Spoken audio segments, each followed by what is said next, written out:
Hey guys, this is Comic Uno, and today I'm doing Comic Uno Weekly Roundup Episode 2 for LRM Online. So let's get started. If you guys haven't seen Episode 1, go check it out.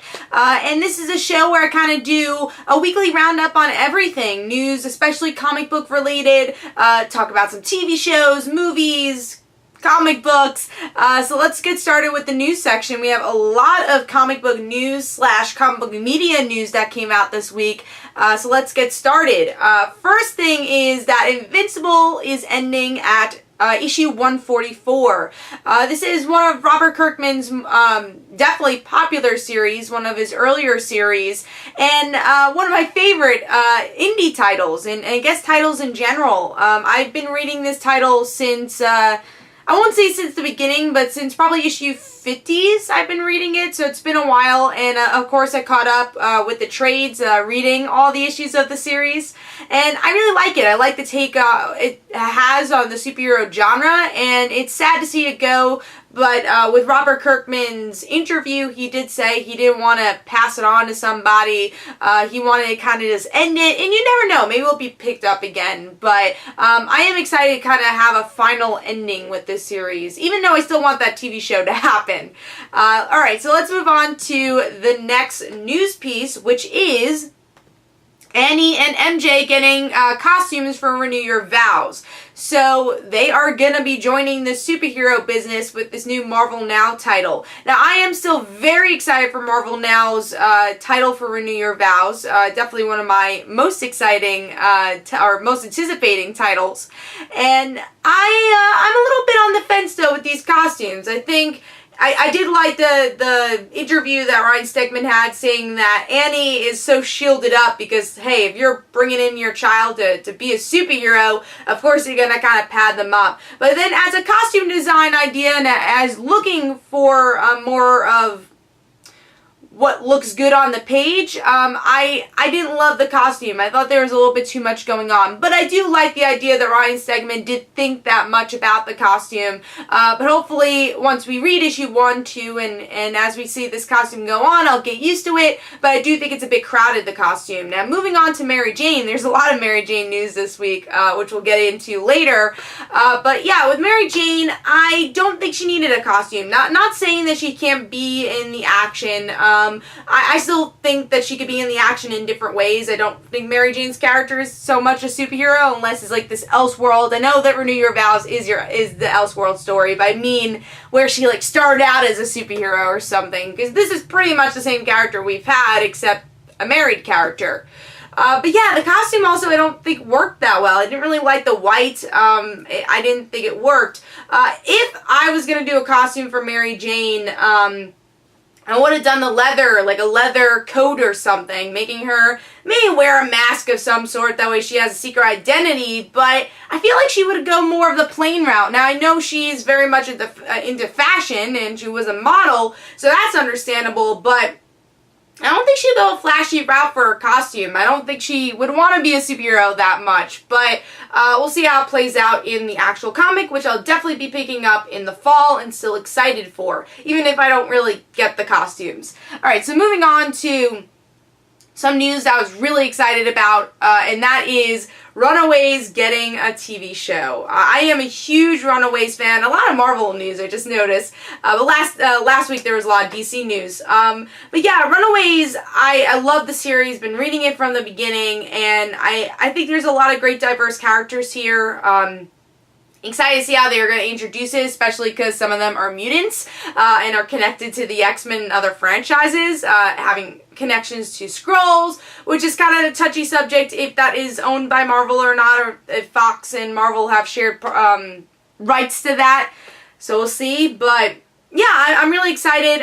It's going to be on Hulu, which is kind of different because we're so used to having the Marvel shows on an ABC network or Netflix, but I understand that they don't want to put this on Netflix. It's not really part of that Netflix world, it seems. It's going to be more teen-like, but at the same time, I don't know if everyone has a Hulu membership as much as a Netflix membership, so I would like to see this show still popular, but we'll see. I'm very excited to learn more about it as the time goes on, so we'll see.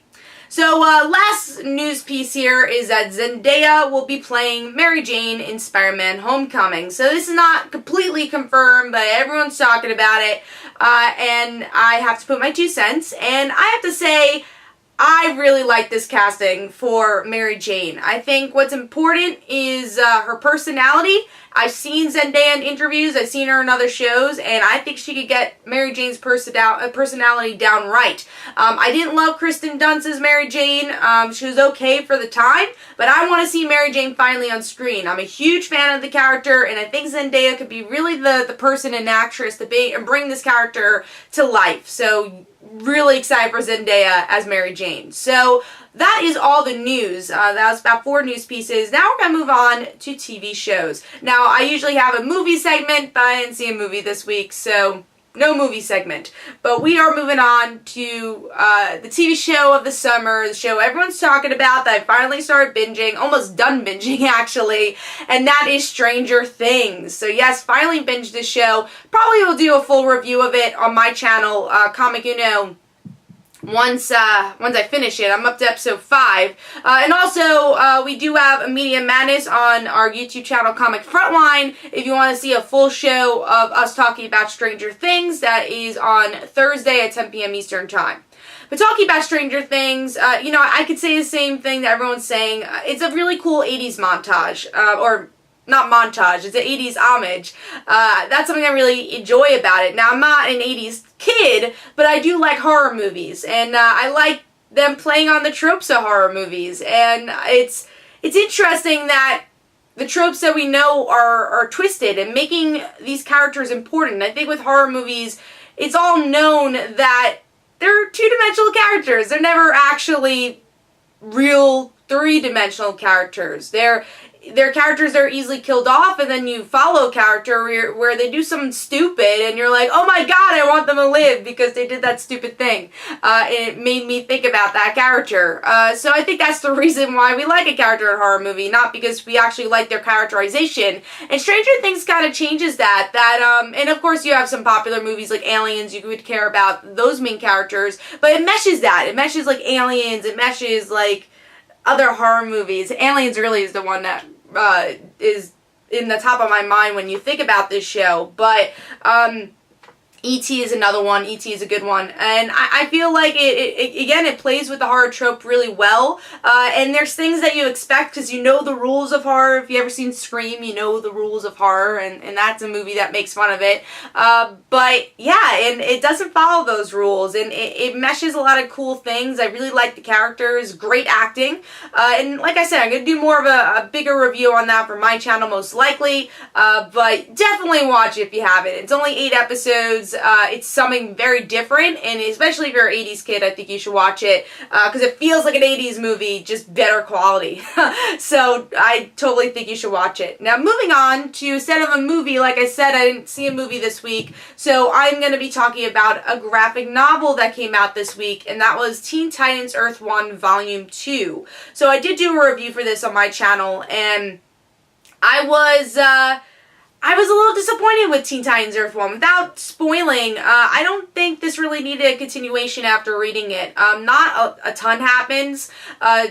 We do get introduced to new characters, but I don't think they introduced them as well as they did with the first volume of our main characters. And the artwork's okay. It's just a forgettable story, and it is a lot of money right now. Maybe just wait until it gets to paperback, or you could get this on sale. So I was a little disappointed with it, though. So moving on to the comic books from this week and talking about comics for next week. So what was my comic book pick of the week? My pick of the week was The Fallen issue 1. So this week it was a Marvel title, and this was kind of hard to pick this week because I liked a lot of titles. My top 3 being the harder ones to pick was between The Fallen, Batman, and Batgirl and the Birds of Prey. But I definitely had to pick The Fallen here. That was the one that had the most emotional weight. And I haven't seen the Hulk family showcase like this in a long time, and it gave life to a lot of characters that just haven't been able to do much lately. One being Betty Ross, Rick Jones, two characters we really haven't seen a lot of, and in the past couple of years, they really, you could tell they didn't know what to do with. So I like that. I love the theme of anger, not just being with Bruce, but with everyone that he knew. It's a really emotional issue, and it's a good tie-in to Civil War II if you want, to continue more from that story. So that was my pick of the week from this week. Now moving on to the most anticipated books that are coming up this coming week, because this is being posted Monday.